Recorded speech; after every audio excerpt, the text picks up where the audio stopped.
Hey guys, welcome back to my channel and welcome to today's video. So on the menu for today's video we have some goji berry, coconut and pistachio chocolate bar. Then we also have some white chocolate and macadamia cookie dough balls, yum.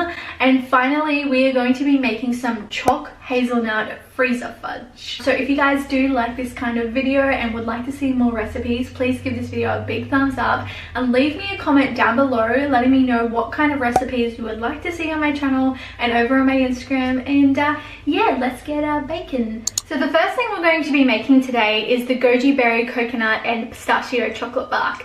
Now when I first made this recipe I actually made it without the pistachios, but my friend Mandy recreated it over on her Instagram, which I will leave somewhere on the screen right now, and she added the pistachios in it, and I was like, okay, that sounds like a really good idea, so we're going to try it today. And I thought it was actually really fitting because when I picked up the pistachios, it even says on the pack, crush and add to your homemade chocolate bark. It's like they knew.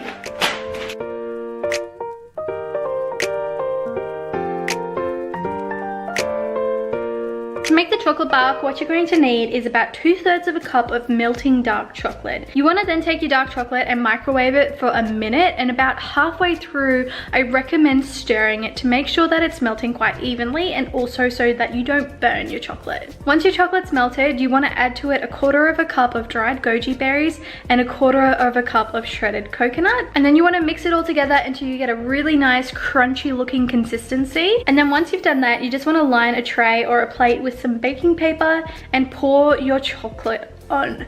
Now you can spread it out as much or as little as you want. I personally prefer mine a little on the thin side, but it is also going to have some height to it because it does have the goji berries in it. So once you've spread out your chocolate bark, what you want to do is you want to take your pistachios and you want to crush them. You want to crush them like everyone's dreams of traveling in 2020. And once you finish crushing dreams, you just want to put them on top of your chocolate bark. And I actually ended up making way too many pistachios, so I didn't use them all. I used probably about half what I poured in, and then you just want to pop it in the fridge. Anytime I've made chocolate bark in the past, it usually only takes about 10 minutes to set, but I normally leave it in for like 20 just to be safe. But once your chocolate bark has set, you can take it out of the fridge and then basically just break it up into little pieces, and there you have it.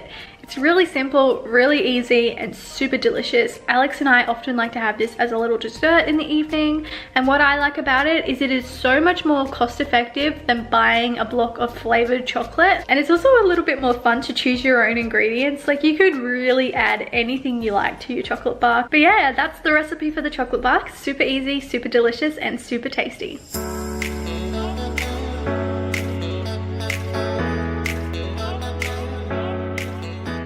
Okay, so the next recipe I'm going to be making is going to be the chocolate hazelnut freezer fudge.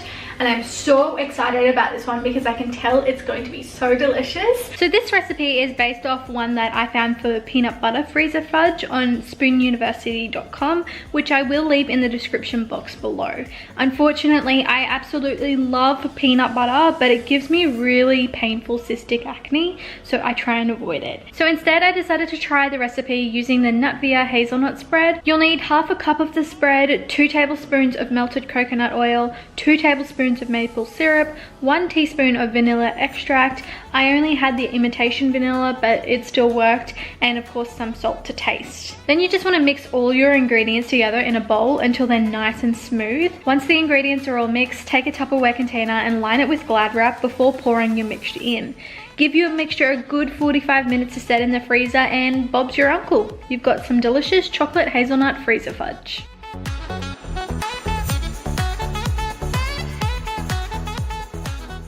So this is actually the best thing ever. 10 out of 10, recommend making this one. Holy moly.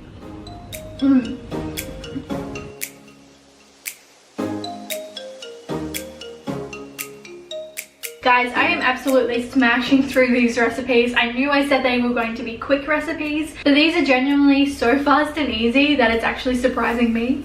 But now we are going to make our white chocolate and macadamia cookie dough balls, and I'm so excited about these because I love cookie dough. But of course, if you eat normal raw cookie dough, you're often risking salmonella because there's usually raw eggs in there. So this recipe is really good because there's no eggs at all and you don't have to worry about dying from food poisoning. So I definitely spoke too soon about how well this video was going, because this final recipe ended up being more difficult than it should have been.